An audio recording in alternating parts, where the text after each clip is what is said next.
Depending on when you watch this video, a recession might be looming, but don't panic just yet. Recessions aren't all bad. Sure, things get a little weird, but they're full of surprises and not all of them are awful.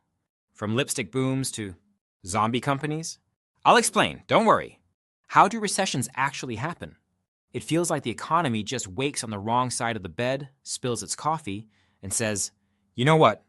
I'm taking the day off. Recessions are caused by a mix of factors, and unfortunately, it's not usually just one thing.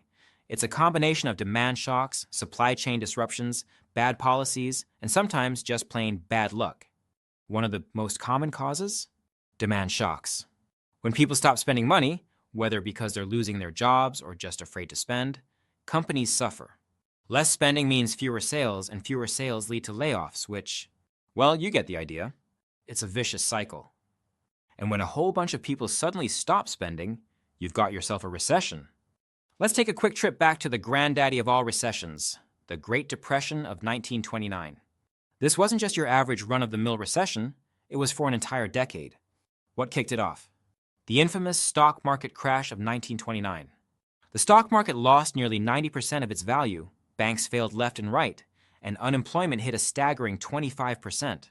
And just when you thought it couldn't get worse, trade wars and bad policies made sure the pain lasted longer than anyone could have imagined. The economy went to bed and forgot to set the alarm. On the bright side, this is when we got the New Deal, big government programs to jumpstart the economy. And you know what else helped?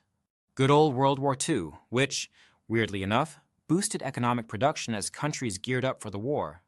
Yep, recessions can turn around in the strangest ways. Speaking of turning things around, let's talk about something far more fabulous: lipstick. During recessions, sales of lipstick actually go up. Why? When you can't afford that big-ticket item like a car, you turn to small luxuries. A new tube of lipstick is a cheap way to feel good. Economists call this the lipstick effect. If the economy looks like poop emoji, why should you? During the Great Depression, cosmetic sales soared because nothing says I'm ready to face the world like a perfect shade of red lipstick. The same thing happened during the Great Recession in 2008. Apparently, in hard times, people don't just need financial security, they need glamour. Demand shocks aren't the only culprits. Sometimes recessions happen because of supply shocks, when critical supplies like oil suddenly become scarce or expensive. Cue the 1973 oil crisis, when the Organization of the Petroleum Exporting Countries, OPEC, decided to cut oil production and jack up prices. Oil prices quadrupled, and suddenly, driving became a luxury. Gas stations had lines stretching for miles, and people started riding bicycles or walking more. If only Fitbit was around to count those extra steps. It wasn't just about oil, though.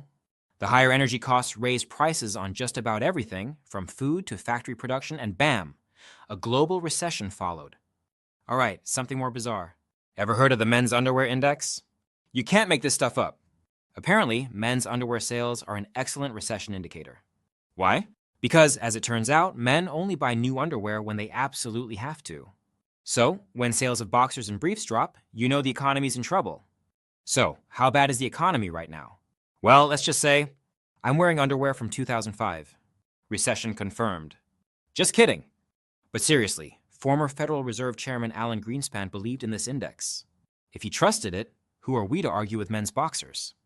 We can't speak of financial meltdowns without including the global financial crisis of 2007 to 2009, which is now known as the Great Recession.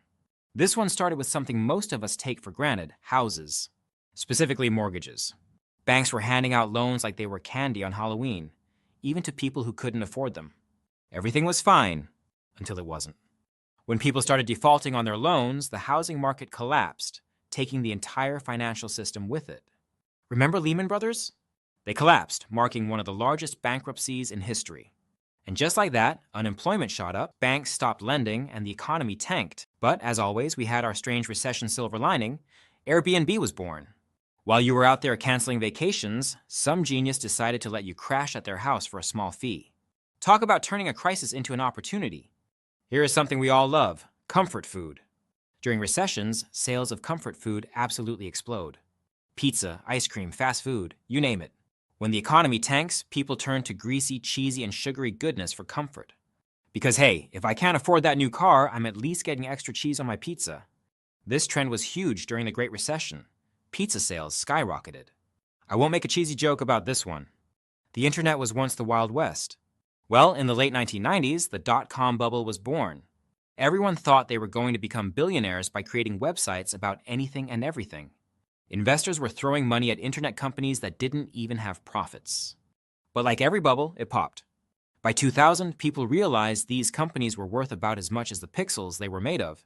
Stocks crashed, fortunes disappeared, and the dot-com recession hit hard.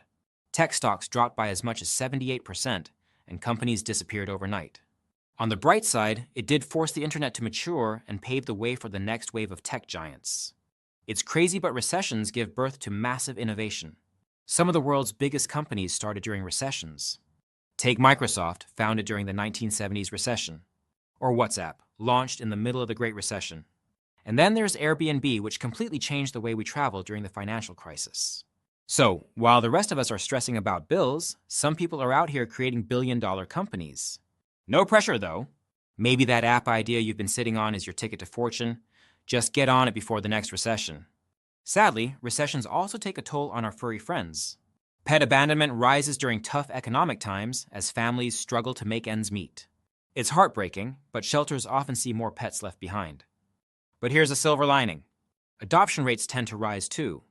During the Great Recession and even the COVID-19 pandemic, more people adopted pets for comfort and companionship. Turns out, even during financial crisis, we all need a little love. Finally, let's talk about zombie companies. No, I don't mean companies that make zombie movies. Zombie companies are businesses that are alive but barely hanging on. They aren't profitable, but thanks to cheap loans, they keep operating. They're lurking in the shadows of the economy, surviving but not thriving. Brands! And maybe a bailout, please?